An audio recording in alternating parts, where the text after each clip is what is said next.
Welcome to my YouTube channel. आज के लिए जो हम डिस्कस करने जा रहे हैं 10th के प्रीवियस ईयर के मोस्ट इंपॉर्टेंट क्वेश्चंस के बारे में। और ये क्वेश्चंस जो है टर्म 2 में पूछे ही जा सकते हैं, 100% इसके चांसेस है। ये बहुत ही इंपॉर्टेंट और बहुत ही बेसिक क्वेश्चन है। सबसे पहला क्वेश्चन है, what is vegetative reproduction, write their advantage and disadvantage. ये क्वेश्चन बहुत इंपॉर्टेंट है, कई बार पूछा भी जा चुका है। इसमें ये पूछा गया, पहले पार्ट में ये पूछा कि वेजिटेटिव रिप्रोडक्शन क्या होता है, दूसरे पार्ट में ये पूछा कि इसका एडवांटेज और डिसएडवांटेज बताना है। इस टाइप के क्वेश्चन जब पूछे जाते हैं या तो ये 5 नंबर के होते या तो ये 3 नंबर के होते। सपोज हम मान लेते ये क्वेश्चन 5 नंबर का, इसको हम लिखेंगे कैसे। पहले हम लिखेंगे वेजिटेटिव प्रोपोगेशन क्या होता है। वेजिटेटिव प्रोपोगेशन में क्या किया जाता है, प्लांट का हमें कोई भी एक्स पार्ट मिल जाए, मीन्स या तो हमें लीफ मिल जाए या तो स्टेम मिल जाए या उसका हमें रूट मिल जाए। इन तीनों में से कोई भी एक पार्ट हमें मिल जाए प्लांट का, और उस पार्ट से हम क्या करेंगे, और भी बहुत सारे मल्टीपल प्लांट की ग्रोथ कराते हैं। इस टेक्निक को कहते हैं वेजिटेटिव प्रोपोगेशन। जैसे कि आने वाली जनरेशन में अगर कोई भी स्पीसीज नहीं बचेगी, 1-2 प्लांट रहेंगे, तो उस प्लांट का अगर हमें कोई भी पार्ट मिल जाए तो हम क्या करेंगे, उससे नए प्लांट की ग्रोथ करा सकते हैं। तो ये क्या हो गया, वेजिटेटिव प्रोपोगेशन। प्लांट का कोई भी एक्स पार्ट हमें मिल जाए, उससे हम मल्टीपल प्लांट की ग्रोथ कराते हैं। This type of technique is known as vegetative propagation. Then next part में ये पूछा कि एडवांटेज एंड डिसएडवांटेज। पहले तो हम हेडिंग डालेंगे एडवांटेज ऑफ वेजिटेटिव प्रोपोगेशन। इसका एडवांटेज ये होता है कि हम बहुत कम समय में मल्टीपल प्लांट की ग्रोथ करा सकते हैं। दूसरा एडवांटेज ये होता है कि हम किसी भी सीजन में कभी भी इस टेक्निक का यूज करके बहुत सारे प्लांट की ग्रोथ करा सकते हैं। अब उसका डिसएडवांटेज क्या होता है, डिसएडवांटेज ये होता है कि इससे जो नया प्लांट बनता तो बहुत सारा प्लांट है, एडवांटेज है, बट इसका डिसएडवांटेज यही है कि ये जो नया प्लांट बहुत सारे बनते हैं उसमें ज़्यादा वेरिएशन नहीं होता है। क्या नहीं होता, वेरिएशन नहीं होता। और इस प्लांट को हम आने वाली जनरेशन मीन्स आगे जो है मल्टीपल किसी और प्रोसेस के लिए, किसी और टेक्निक के लिए हम इस टेक्निक का यूज मीन्स जो है इस प्लांट का हम यूज नहीं कर सकते। तो ये इसका डिसएडवांटेज हो गया, और इसके पहले जो मैंने बताया था वो क्या हो गया, इसका एडवांटेज हो गया। नेक्स्ट क्वेश्चन पूछा गया, व्हाट इज टिश्यू कल्चर। ये भी बहुत ज्यादा पूछा आता है। टिश्यू नाम में ही काम होता है इसका। जैसे टिश्यू कल्चर, इसमें क्या किया जाता है, प्लांट की जहां से ग्रोथ होती है उसके टिप पोर्शन से टिश्यू को कट कर लिया जाता है। उसके बाद टिश्यू को कट करने के बाद एक हम कल्चरल सोल्यूशन लेते हैं। उस कल्चरल सोल्यूशन में बहुत सारे हार्मोन्स प्रेजेंट होते हैं, प्लांट हार्मोन्स, और मल्टीपल न्यूट्रिएंट्स प्रेजेंट होता है। और उस कल्चरल सोल्यूशन में जो हमने प्लांट की जहाँ से ग्रोथ हो रही थी उसके टिप पोर्शन से जो हमने टिश्यू को लिया था, उस टिश्यू को उस कल्चरल सोल्यूशन में हम क्या कराते हैं, उस टिश्यू की ग्रोथ कराते हैं। अब टिश्यू के अंदर क्या होगा, रूट का ओरिजिनेशन होगा, सूट का ओरिजिनेशन होगा, फिर वो छोटे छोटे प्लांट्स बन जाएंगे, और उस छोटे छोटे प्लांट को या तो हम पॉट के अंदर या तो हम सॉइल के अंदर डाल देंगे। फिर वो क्या करेगा, उससे बहुत सारे प्लांट बन जाएंगे। तो एक छोटा सा टिश्यू हमने लिया था और उससे मल्टीपल प्लांट की ग्रोथ कराई, वो भी एक ही समय में। ये तो इसका एडवांटेज नहीं पूछा गया, बट अगर पूछा गया तो हम ये लिख सकते हैं, बहुत कम समय में बहुत सारे प्लांट की हम ग्रोथ करा सकते हैं। और जो इस टेक्निक से नया प्लांट बनेगा वो कैसा होगा, डिजीज फ्री होगा। तो टिश्यू कल्चर क्या होता है, प्लांट की जहाँ से ग्रोथ होती है उसके टिप पोर्शन से हम टिश्यू लेते हैं और उसको in the presence of hormone and nutrient और हार्मोन्स के प्रेजेंस में उस टिश्यू की ग्रोथ कराते हैं। This type of technique is known as tissue culture. Next question पूछा गया है, write the basic difference between binary fission and multiple fission. Binary fission, जब कभी भी डिफरेंस अगर लिखना हो, ये कि नहीं हम ऊपर लिख लिया बाइनरी फिजन, उसके बारे में लिख दिया, नीचे लिख दिया हमने मल्टीपल फिजन, उसके बारे में लिख दिया। सबसे बेस्ट तरीका होता है डिफरेंस लिखने का, हम 2 कॉलम बना लेंगे, एक तरफ हम लिख देंगे बाइनरी फिजन, दूसरी तरफ लिख देंगे हम मल्टीपल फिजन। अगर लिखा गया है कि कितना डिफरेंस लिखना तब तो बेस्ट है, बट अगर ये नहीं लिखा कि कितना डिफरेंस लिखना तो हम नंबर के अकॉर्डिंग क्या करेंगे, डिफरेंस लिख लेंगे। अगर पूछा गया 2 डिफरेंस लिखना है या 1 डिफरेंस लिखना है तो उसके अकॉर्डिंग लिख लेंगे। अब उसके बाद जो है इसमें बाइनरी फिजन क्या होता है, बाइनरी फिजन में पेरेंट ऑर्गेनिज्म स्प्लिट करता है, स्प्लिट का मतलब डिवाइड करता है, और उससे जो नई स्पीसीज बनती है वो कितनी बनती, बस 2 बनती।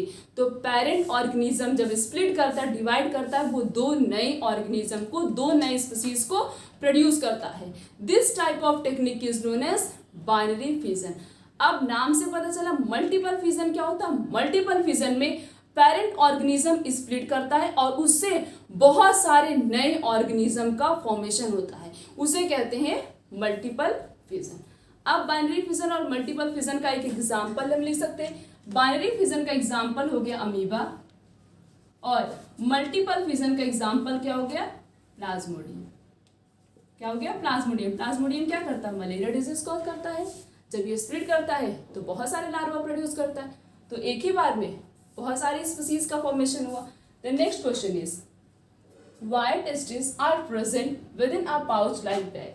टेस्टिस एक पाउच लाइक बैग में प्रेजेंट होता है और उस पाउच लाइक बैग को बोला जाता है स्क्रोटम। अब टेस्टिस की स्क्रोटम में क्यों प्रेजेंट होता है, टेस्टिस को हमारी बॉडी का टेम्परेचर बहुत ज़्यादा होता है और टेस्टिस को लेस टेम्परेचर चाहिए स्पर्म के फॉर्मेशन के लिए, स्पर्मेटोजेनेसिस करने के लिए टेस्टिस को कम टेम्परेचर की ज़रूरत होती है। इसी वजह से टेस्टिस बाहर प्रेजेंट होता है, एब्डोमिनल कैविटी के बाहर एक पाउच लाइक स्ट्रक्चर में, और उस पाउच लाइक स्ट्रक्चर को बोला जाता है स्क्रोटम। अब टेस्टिस को टेम्परेचर कितना चाहिए, टेस्टिस को 2 डिग्री सेल्सियस, 2 से लेकर 3 डिग्री सेल्सियस हम लिख सकते हैं, इतना उसे टेम्परेचर चाहिए स्पर्म के फॉर्मेशन के लिए। इसी वजह से टेस्टिस एब्डोमिनल कैविटी के बाहर within a pouch like structure which is known as scrotum. Next question is why does menstruation occur? Menstruation से रिलेटेड एक क्वेश्चन तो जरूर पूछाएगा, या तो ये क्वेश्चन पूछाएगा ऐसा कौन कौन सा हार्मोन है जो मेंस्ट्रुएशन में हेल्प करता है, वो हार्मोन हो गया प्रोजेस्टेरोन हार्मोन और एस्ट्रोजन हार्मोन। या क्वेश्चन ये पूछा जाएगा मेंस्ट्रुएशन क्या होता है, या क्वेश्चन ये पूछाएगा मेंस्ट्रुएशन क्यों होता है। मेंस्ट्रुएशन से रिलेटेड क्वेश्चन जरूर पूछेगा और इस 3 तरीके से क्वेश्चन पूछा जा सकता है। अब इसमें यह पूछा गया why does menstruation occur, menstruation क्यों होता है। हर मंथ एक ओवम रिलीज होता है, तो जब ये ओवम रिलीज होता है तो यूट्रस जो है खुद को प्रिपेयर कर लेता है, क्या करने के लिए, उस ओवम को रिसीव करने के लिए। जब यूट्रस खुद को प्रिपेयर करता उस ओवम को रिसीव करने के लिए, तो वो जो यूट्रस की वॉल होती है वो ब्लड वेसल से फिल्ड हो जाती है। आने वाली मतलब जो आने वाली क्लासेस होंगी 12th में, तो वहाँ पे हम पढ़ेंगे यूट्रस की 3 वॉल होती, पेरीमेट्रियम, मायोमेट्रियम, एंडोमेट्रियम। एंडोमेट्रियम का मेन फंक्शन होता है, तो एंडोमेट्रियम की जो वॉल होती है वो ब्लड वेसल से फिल्ड हो जाती है उस ओवम को रिसीव करने के लिए। जैसे कोई हमारे घर में मेहमान आ रहा है तो उसको हम रिसीव करने के लिए खुद को घर बना लेते, मतलब बढ़िया से प्रिपेयर कर लेते, डेकोरेट कर लेते। उस तरीके से यूट्रस भी उस ओवम को रिसीव करने के लिए खुद को प्रिपेयर कर लेता है। तो ब्लड वेसल से यूट्रस की वॉल फिल हो जाती है। जब ओवम रिलीज होता है, अगर वो ओवम फर्टिलाइज्ड हो गया तो फिर ठीक है, तब तो वो लेडी प्रेग्नेंट हो जाएगी। बट इन केस अगर वो रिलीज ओवम फर्टिलाइज्ड नहीं हुआ, तब क्या होगा, जो ये ब्लड वेसल से फिल्ड थी यूट्रस की वॉल, वो क्या होगी, ब्रेक डाउन हो जाएगी। अब वो ब्लड वेसल से फिल्ड थी, टूटने के बाद क्या होगा, ब्लीडिंग होगी, तो उसी से क्या होता है, ब्लीडिंग होती है। इस प्रोसेस को कहते हैं मेंस्ट्रुएशन। तो मेंस्ट्रुएशन क्यों होता है, यूट्रस ने खुद को प्रिपेयर किया था उस ओवम को रिसीव करने के लिए। अगर वो ओवम फर्टिलाइज्ड हो गया तो फिर ठीक है, बट इन केस अगर फर्टिलाइज्ड नहीं हुआ तभी मेंस्ट्रुएशन होता है। तो क्या होगा, तब मेंस्ट्रुएशन होगा। अनफर्टिलाइज्ड के केस में ही मेंस्ट्रुएशन होता है। In the case of fertilisation के केस में मेंस्ट्रुएशन नहीं होता है। Next question is explain the barrier method. अब बैरियर मेथड को एक्सप्लेन करना है। बैरियर मेथड में, ये barrier method male and female दोनों के लिए ही अवेलेबल होता है। मेल के लिए कॉन्डम और फीमेल के लिए डायाफ्राम। मेल के लिए क्या होता है, कॉन्डम। मेल कॉन्डम का यूज करते हैं टू कवर देयर पेनिस, और फीमेल डायाफ्राम का यूज करती हैं टू कवर देयर वजाइना और अ सर्विक्स। अब ये दोनों करता क्या है, कॉन्डम मीन्स जो है ये जब कवर हो गया पेनिस, ओवम, ये स्पर्म बाहर ही नहीं आएगा, और ये भी कवर हो गया। डायफ्राम भी एक प्रकार का रबर से बना हुआ होता है, दोनों, ये दोनों कवर हो गया, तो वो ओवम को रिसीव नहीं करेगा। ओवम और स्पर्म जब तक आपस में एक दूसरे से मिलेंगे नहीं तब तक आगे का प्रोसेस कंटिन्यू नहीं होगा। तो बैरियर मेथड में दो आता है, condom diaphragm. Condom male use करते हैं to cover their penis and diaphragm का यूज करते हैं female to cover their cervix और a vagina. The next question is what is heredity. Heredity क्या होता है? हेरिडिटी का मतलब होता है transmission of character from parent to their offspring. Character का ट्रांसफर होना उनके पेरेंट्स से उनके बच्चों में। जैसे हम कुछ कैरेक्टर रिसीव करते अपने मदर से, कुछ कैरेक्टर को हम रिसीव करते अपने फादर से। तो ये क्या हुआ? कैरेक्टर का ही तो ट्रांसमिशन हुआ पेरेंट्स से उनकी ऑफस्प्रिंग में। This process is known as heredity. क्या बोलते हैं इसे? हेरिडिटी बोलते हैं। The next question is explain the phenotypic and genotypic ratio of monohybrid cross. Monohybrid cross का फिनोटिपिक रेशियो और जीनोटिपिक रेशियो हमें एक्सप्लेन करना है। पहले तो हम बात कर लेते हैं फिनोटिपिक जीनोटिपिक पूछा नहीं गया है, बट हमें पता होना चाहिए कि फिनोटिपिक और जीनोटिपिक क्या होता है। फिनोटिपिक कैरेक्टर का मतलब होता है फिजिकल कैरेक्टर या हम बोले फिजिकल एप्रियंसेस। जब बॉडी में कोई भी चेंजेस हुआ उस चेंज की वजह से हमारे फिजिकल एप्रियंसेस में वो कैरेक्टर मतलब दिखाई देने लगा, उसे कहते हैं फिनोटिपिक रेशियो। बट कुछ कैरेक्टर ऐसे होते हैं जो इंटरनल बॉडी के अंदर ही उसका चेंज होता है और वो कैरेक्टर हमारी नेकेड आई से हमें नहीं दिखाई देता, उसे कहते हैं जीनोटिपिक कैरेक्टर। अब इसमें मोनोहाइब्रिड क्रॉस का फिनोटिपिक और जीनोटिपिक रेशियो हमें निकालना। तो मोनोहाइब्रिड क्रॉस में क्या लिया था मेंडल ने? टॉल लिया था और क्या लिया था? Dwarf.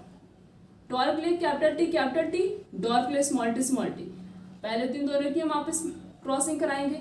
Small T capital T small T capital T small T capital T small T capital T small T. तो जितने प्लांट आए F1 जनरेशन में मोनोहाइब्रिड क्रॉस के F1 जनरेशन में सारे प्लांट कैसे आए? टॉल आए। अब देन हम इसी के क्या कराएंगे? Self crossing. Capital T small T capital T small T capital T capital T capital T small T capital T then small T. ये क्या हो गया? टॉल। ये भी क्या हो गया? टॉल। ये भी टॉल और ये क्या हो गया? डॉर्फ। तो ये तो हमें दिखाई दे रहा है कि तीन प्लांट टॉल हैं, एक प्लांट कैसा है? डॉर्फ है। तो इसका फिनोटिपिक रेशियो आएगा मोनोहाइब्रिड क्रॉस का 3:1। अब हमें इसका जीनोटिपिक कैरेक्टर निकालना है, जीनोटिपिक रेशियो जो हमारी नेकेड आई से हमें नहीं दिखा रहा है। यहाँ पे देखो कैपिटल टी ये क्या हो गया? डोमिनेंट हो गया। तो एक प्लांट क्या है? प्योर टॉल है। Capital T small T means ये क्या है? ये हाइब्रिड टॉल है। ये कैपिटल टी स्मॉल टी ये भी क्या है? हाइब्रिड टॉल है। ये क्या है? स्मॉल टी तो ये क्या हो गया? ये प्योर डॉर्फ है। तो क्या आया इसका genotypic ratio? 1 plant is pure tall, 2 plant is hybrid tall and 1 plant is pure tall. तो मोनोहाइब्रिड क्रॉस का फिनोटिपिक रेशियो आएगा 3:1 और इसका जीनोटिपिक रेशियो आएगा 1:2:1। Next question is why Mendel select only a pea plant. Plant तो बहुत सारे होते हैं बट मेंडल ने पी प्लांट को ही क्यों सिलेक्ट किया था अपना एक्सपेरिमेंट करने के लिए? पहली बात तो मेंडल मतलब बहुत ज़्यादा प्यार करते थे नेचर से और उन्हें गार्डनिंग की थी। किसकी? पूरे उनके गार्डन में सिर्फ और सिर्फ सबसे ज़्यादा पी प्लांट थे। तो एक दिन वो ऐसे ही अपने गार्डन में घूम रहे थे तो उन्होंने गार्डन में ये देखा और बहुत सारे प्लांट तो थे बट उसकी वैरायटी नहीं थी। सिर्फ और सिर्फ पी प्लांट की multiple variety means multiple variation देखने को मिले। देखा कुछ प्लांट टॉल थे, कुछ डॉर्फ थे, कुछ राउंड थे, कुछ रिंकल थे, कुछ का कलर येलो था, कुछ का कलर ग्रीन था। मतलब ऐसे बहुत सारे कैरेक्टर उन्हें देखने को मिले। तो उन्होंने कहा कि पी प्लांट के ऊपर ही हम एक्सपेरिमेंट करेंगे। क्यों करेंगे? क्योंकि पी प्लांट का मतलब पी प्लांट की बहुत सारी वेरिएशन होती है और जिस भी स्पीसीज का वेरिएशन सबसे ज़्यादा होता है उस स्पीसीज के ऊपर एक्सपेरिमेंट करना बहुत इजी होता। तो उन्होंने पी प्लांट को इसलिए सेलेक्ट किया था क्योंकि पी प्लांट की मल्टीपल वेरिएशन प्रेजेंट होते। वेरिएशन भी हम लिख सकते हैं कि कौन कौन से वेरिएशन, जैसे स्टेम हाइट हो गया, टॉल डॉर्फ हो गया, कलर हो गया येलो ग्रीन, और अगर उसकी शेप की बात करें तो कुछ राउंड कुछ रिंकल्ड होते हैं, कुछ एक्सियल पे प्रेजेंट होते, कुछ टर्मिनल पे प्रेजेंट होते। तो मल्टीपल वेरिएशन पी प्लांट का प्रेजेंट होता है। इसी वजह से मेंडल ने पी प्लांट को ही सिलेक्ट किया था अपना एक्सपेरिमेंट परफॉर्म करने के लिए। Next question is what is pollination?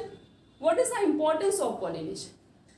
Pollination क्या होता है और पॉलिनेशन का इम्पोर्टेंस क्या होता है, पॉलिनेशन प्लांट में क्यों जरूरी होता है। पॉलिनेशन का मतलब होता है transfer of pollen grain from anther to stigma. Anther से ही तो पॉलन रिलीज होता है, डेसिस एंथर से ही तो होती है पॉलन की। तो पॉलन ग्रेन का ट्रांसफर होना एंथर से किस पे जाएगा, स्टिग्मा पे, उसे कहते हैं पॉलिनेशन। पॉलिनेशन होना जरूरी क्यों है, अगर प्लांट में पॉलिनेशन नहीं होगा तो प्लांट में फर्टिलाइजेशन भी नहीं होगा, और जब तक फर्टिलाइजेशन नहीं होगा तब तक उसके अंदर फ्रूट फ्लावर का फॉर्मेशन नहीं होगा। मीन्स पॉलन जब तक नहीं आएगा, ये पॉलन ही तो आता है। पॉलन क्या है, मेल गैमेट है, फीमेल गैमेट तो प्रेजेंट है। अब जब मेल गैमेट आएगा तभी तो दोनों आपस में फ्यूज करेंगे, तो मेल गैमेट आएगा तभी दोनों आपस में फ्यूज करते, तब जाके फर्टिलाइजेशन होता है। तो अगर पॉलन नहीं आएगा तब तक फर्टिलाइजेशन नहीं होगा। तो पॉलिनेशन बहुत इंपॉर्टेंट होता है प्लांट में to perform the fertilisation. Fertilisation process करने के लिए pollination is very important technique. और पॉलिनेशन होता क्या है, transfer of pollen grain from anther to stigma. Pollen हमेशा एंथर से स्टिग्मा पे ही ट्रांसफर होता है। This process is known as pollination. हमने इस पूरे लेक्चर में प्रीवियस ईयर के मोस्ट इंपॉर्टेंट क्वेश्चंस के बारे में डिस्कस किया। आने वाले लेक्चर में इस तरीके से और भी बहुत सारे क्वेश्चंस के बारे में डिस्कस करेंगे। आज का लेक्चर यहीं तक, थैंक यू।